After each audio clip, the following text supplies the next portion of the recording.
Petrol ডিজেলৰ লগতে গোটেইখিনি সম্পৰ্ক হৈ আছেতো গোটেই দৈনন্দিন খা খৰচৰ পৰিমাণ এতিয়াতো বহুত বাঢ়ি গৈছে। এই হিচাপেতো আমাৰ মানুহৰ অৱস্থা বেয়া হৈ আছে। গতিকে এই অৱস্থাত এতিয়া পেট্ৰল ডিজেলৰ মূল্যটো অলপ বেছি হোৱাত বহুত মানুহক সঁচাকৈ হেৰি কৰিব, বাধাগ্ৰস্ত কৰিব দৈনন্দিন খা খৰচৰ। অকল মূল্য বৃদ্ধি তেলৰ কাৰণে নহয়, যদি অকল ডিজেল তেল দাম বাঢ়ে সকলো বস্তু দাম বাঢ়িব। কাৰণ ট্ৰাক চাকবিলাক চব ডিজেল বাহিৰৰ পৰা আহে ন। অকল ডিজেল দাম বাঢ়িলেতো নহয়, অকল নতুন চৰকাৰ আহি মূল্য বৃদ্ধি কৰিলে নহ'বতো।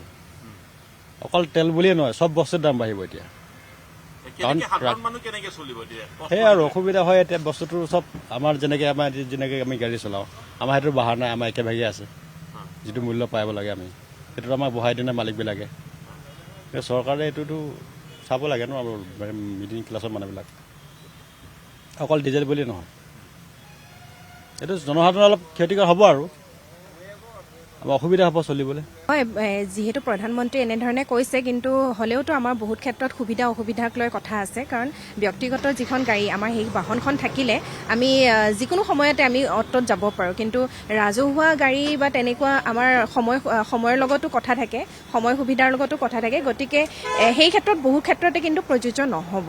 সেইটোৱে জটিলতা আছে। আৰু যিটো ক্ষেত্ৰত ইমান যান বাহন যান জঁট হয়, গতিকে আমি ব্যক্তিগত গাড়ীখন লৈ গ'লে আমি সময়মতে আমি নিজৰ যিটো গন্তব্যস্থানত আমি গৈও পাওঁ। সেইটো কাৰণে ৰাজহুৱা বাছ বা তেনেকুৱা ধৰণৰ ব্যৱহাৰত অলপ অসুবিধাৰ সৃষ্টি হয়। গতিকে ব্যক্তিগত বাহন আমি লৈ যাবই লাগিব। সেইটোৱে হয়, চৰকাৰে এইটো ভাল পদক্ষেপ লৈছে, কিন্তু মানুহে নিজে সজাগ হোৱাটো ভাল।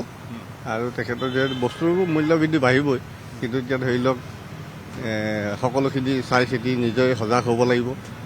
এইটো চৰকাৰৰ পদক্ষেপ ভাল নিজে চিন্তাধাৰা কৰি আগবাঢ়ি যাব লাগিব। হয়, মই ব্যৱসায় কৰোঁ, ব্যৱসায় কৰাৰ লগে লগে মোৰ বহুত অসুবিধা আছে। ৰাজহুৱা বাহনত আহিলে মই সেইখিনি কাম কৰিব নোৱাৰিম। এতিয়া ধৰি লওক মোক কিবা বস্তু নিবলগীয়া আছে, মই স্কুটিখনত লৈ গুচি যাওঁ গ'লো।